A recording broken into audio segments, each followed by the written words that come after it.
want you to hit me as hard as you can. In 1983, Tom Cruise became a legitimate star upon the release of the slick, stylish sex comedy Risky Business, but it would take another, much bigger film to make him the phenomenon that we know and love to this day, and that movie would be 1986's Tony Scott classic Top Gun. Produced by hitmakers Don Simpson and Jerry Bruckheimer, it married the MTV aesthetic of their previous hit Flashdance with high-flying action, and with Tom Cruise they had an actor that was on the verge of superstardom that would be unrivaled, with many believing that he's perhaps the greatest movie star of all time. But how did it all happen? That's what we're going to tell you all about in Top Gun Revisited.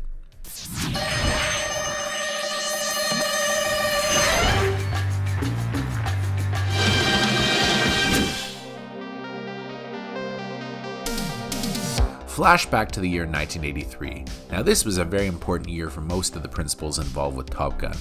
Don Simpson and Jerry Bruckheimer had a major hit at Paramount with Flashdance, with it being the first movie to wholly embrace the then trendy music video style that was driving kids in the US crazy. They just couldn't get enough of it on MTV, so it only figured that it would carry over to film. Flashdance had probably a thin storyline, with it being about a beautiful welder who moonlights as a dancer, but it had oodles of style and a red-hot soundtrack, in addition to a gorgeous leading lady in Jennifer Beals. Now, with this, they had the three elements that they would use over and over and over again, Simpson and Bruckheimer. These three elements were the music, the style, and the sex appeal of the lead. It was a formula that would serve them very well in Top Gun. Meanwhile, director Tony Scott also had a movie out in 1983, The Hunger, starring Catherine Deneuve, Susan Sarandon, and David Bowie. It was a giant flop, but Simpson and Bruckheimer must have seen it and noted the stylishness, because whatever faults it may have, it is one cool-looking movie, and it would adapt perfectly to their winning formula. At the same time, the two future leads of Top Gun each had their breakout roles, with Cruise being propelled to movie star status with Risky Business, while Kelly Mcgillis got noticed in the successful sleeper hit Reuben Reuben. The next few years would be pivotal ones for all involved. Simpson and Bruckheimer tried the Flashdance aesthetic in two films. One, 1984's Thief of Hearts, was a flop, but the other, Beverly Hills Cop, was a box office mega hit. In the meantime, Kelly Mcgillis also had a hit when she starred opposite Harrison Ford in 1985's Witness, although Tom Cruise's career hadn't yet made it to the next level. He had two movies come out after Risky Business. One was 1983's All the Right Moves, which was a decent-sized hit, but 1985's Legend, directed by Tony Scott's brother Ridley, was a giant flop. He needed a hit fast, but he would get one. Thank you for watching our show. If you like what you see, please subscribe to our JoBlo Originals channel, tell your friends who like this sort of content, and turn on the bell to receive notifications for all of our latest videos. We're an independent company, and we appreciate all of your support. The genesis of Top Gun has its roots in an article in California Magazine which profiled the hotshot pilots training at a naval base in Miramar, dubbed Fighter Town, USA. Simpson and Bruckheimer saw the potential of the premise and commissioned a screenplay by Jack Epps and Jim Cash. Tony Scott was hired to direct, not necessarily on the basis of The Hunger, but rather because of this commercial that he did for Saab. As you can see from that commercial, all the elements are there. When it came time to cast the lead, it was really a no-brainer for all involved. Lieutenant Pete Maverick Mitchell is a perfect movie star part. He's a rebel, but one with a strict code of honor and a heroic streak. For Simpson and Bruckheimer, the role was always meant for Tom Cruise, even if other actors such as Matthew Modine have said that they were offered the part.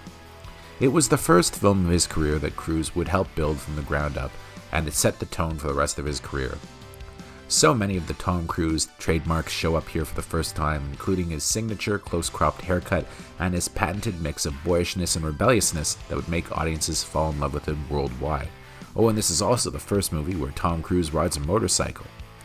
For children of the 80s, Tom Cruise was the cool older brother that you just always wanted. He was the guy that showed up on his motorcycle with a lady on the back and seemed too cool for school. We all wanted to be Tom Cruise. What someone like James Dean was to the 50s, or even the Fonz to the 70s, Top Gun's Maverick was to the 80s and beyond. Even though it's a role he avoided making a sequel to for decades, it's the part that's still most closely identified with Cruise, because Maverick is exactly the kind of guy we all think Tom Cruise is. They're kind of hard to separate. In Top Gun, Cruise is surrounded by a terrific cast of up-and-comers and veterans. Kelly Mcgillis is actually a few years older than Tom Cruise, and the fact that she's more mature on screen than him actually works in the movie's favor, as Maverick really is supposed to come off as boyish, and her gradual seduction by him gives the movie an edge, even if the two apparently didn't get along all that well on set. McGillis' brainy civilian instructor was closely patterned after a woman named Christine Fox, and if you see photos of her, I mean, that's Kelly McGillis to a T. She's got the hair, she's got the blouses, she really does look just like her. And like McGillis' character, she worked as a civilian instructor at Miramar. The cast would be filled out by a who's who of rising young actors, which included Anthony Edwards, who had just come off of a few teen hits, Revenge of the Nerds and Gotcha. In this, he would play Maverick's best friend in Rio, Goose, whose tragic fate made many men weep for the next 30 plus years. Also look out for early roles from Meg Ryan as Goose's wife, Tim Robbins, Michael Ironside, and that old 80s standby James Tolkien, whose bald head was a staple of pretty much every major 80s movie. But the major roles here would be filled out by Tom Skerritt and Val Kilmer. Skerritt would play Maverick's pseudo-father figure at Top Gun, Viper, who has his back when he's almost grounded permanently. But arguably, the other most important role in the film outside of Maverick would be Iceman. You see, Ice needed to feel like a leading man in his own right, and he needed an actor on par with Cruise, at least in terms of star power. We had to believe that Ice is a believable threat to Maverick's prowess, and the frosty relationship between Cruise and Kilmer off-screen adds tremendously to their chemistry.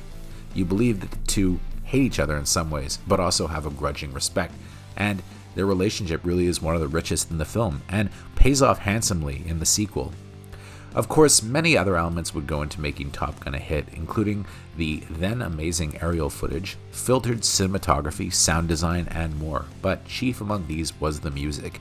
First, there's the score by Harold Faltermeyer, which begins with the iconic Top Gun anthem, which features guitarist Steve Stevens. Like his previous Axel F, it would have a life beyond the film and even won a Grammy and got a music video. It's so iconic that it's reused heavily in Top Gun Maverick. You simply can't have a Top Gun movie without the...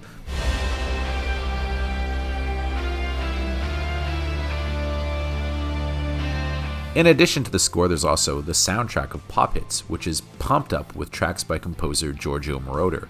Many of these would become big hits, but two of them, Kenny Loggins' Danger Zone and Berlin's Take My Breath Away, would become immortal. Take My Breath Away would win the Academy Award for Best Original Song, while Danger Zone, like the Top Gun anthem, would become so closely identified with Tom Cruise and Maverick that the song would be reused in the sequel all these years later. One thing worth noting about Top Gun is how middling its critical reaction was. You see, some critics liked it despite themselves, but many despised it for its high concept and aesthetics. In that period, saying the words high concept was a bad thing. People didn't like that, but high concept, as we all know now, would come to dominate films in the 80s and 90s and would become a trademark of producers Don Simpson and Jerry Bruckheimer. In fact, Don Simpson's biography, which is quite the risque read, is actually called High Concept. The critical divisiveness remains to this day, with noted critic and film historian Mark Harris maintaining, in what he admitted was a brash generalization, that it killed movies, and that it presented film as pure product, or as he puts it, rails of cinematic cocaine with only one goal: the transient heightening of sensation. Basically, Harris calls it a roller coaster ride, but Top Gun is not the first movie to be guilty of that. In fact, you could say that most classics, in some ways, are roller coaster rides. What is Jaws if not a roller coaster ride? Regardless of what critics thought, Top Gun was an absolute smash hit, with it a $15 million movie that made over $357 million worldwide. With numbers like that in 1986, it was more than a hit. You could call a movie a hit now, but it's in and out of theaters in a matter of weeks, but Top Gun just stayed around forever and ever and became such a huge part of the pop culture. It made Tom Cruise arguably the biggest star in the world overnight. It was just a landmark film. In fact, for years to come, there would be Top Gun clones flooding theaters. I am the greatest. Go. I am the greatest. I am the greatest. I am the greatest. I am the greatest. I am the greatest. Those coming up. Bake them, cook them, clean them, hose them, boil them. All gone. Bye-bye. Heck, Tom Cruise, Tony Scott, Don Simpson, and Jerry Bruckheimer even tried to make one themselves, Days of Thunder, which was called by many Top Cars. albeit, of course, it was set in the world of racing. Yet, if you go back and watch Top Gun now, you'll be struck by how character-driven it is, despite what critics might have said about it at the time, and that it was all flash. It really isn't. There's lots of action in it, but there's lots of emotion too, and the action really kind of propels the characterizations. Critics did not appreciate it back then and seem not to notice it now, at least most of them anyway. Much of the dialogue has revolved around the action or perceived homoeroticism. This gives me a hard-on. By the end of Vietnam, that ratio was back up to 12-1. Don't tease me. Which I suppose has to be intentional given that volleyball scene, but I think at its heart, Scott, Simpson, and Bruckheimer were trying to make a film that would appeal to everyone, and in that they succeeded. I mean, outside of stuffy film critics, who doesn't love Top Gun? It is one of the most universally beloved films of all time, and for good reason. It is just pure entertainment from beginning to end. Small trivia note, Top Gun also revolutionized home video. Back then, sell-through VHS tapes were priced for rental, meaning that they were over $100 a piece. This is something I don't think that people nowadays really appreciate. When we were young and we wanted to buy our favorite movies, unless we waited at least a year, it would cost about $100 to buy a VHS, and even then you had to go to a wholesaler. But Top Gun, like a couple of other movies, was available pretty much everywhere for a relatively reasonable price. Some blockbusters at the time, such as Star Trek II: The Wrath of Khan, went for about $40 a piece, but in 1987, Paramount priced this at only $26.95, which was mind-blowing back then, and turned this into a major stocking stuffer. If you had a VHS collection in the 80s, you had these titles. You had Top Gun, you had E.T. the Extraterrestrial, which actually, despite being older than Top Gun, came out something like 2 years after Top Gun on video, and then of course Batman. And this was the first of those movies to be sold direct to consumers. That's pretty cool, isn't it? In the end, Top Gun truly is an unassailable classic. In 1986, critics may have scoffed at the aesthetic, but now it almost seems low-key in comparison to what's out in theaters every week. I mean, it's a pretty tight, contained movie. It's about an hour and 50 minutes. It's paced really well, but it also has a lot of drama and some really good acting.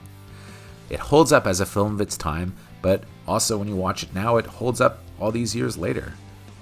You couldn't really remake Top Gun because what's the point? It's pretty perfect as it is. And when you watch it, you see something incredible. The legit birth of a movie icon in Tom Cruise, who's still seemingly at the top of his game 36 years later. In fact, Top Gun Maverick is kind of the perfect Tom Cruise star vehicle, so that's one that anybody who appreciates Top Gun has to rush out and see in theaters because it really is the perfect follow-up. Top Gun is a classic. It was a huge hit in 1986, and it would be a massive hit if it was to come out now. And to me, and to a lot of us here at JoBlo.com, it's one of our favorite movies ever.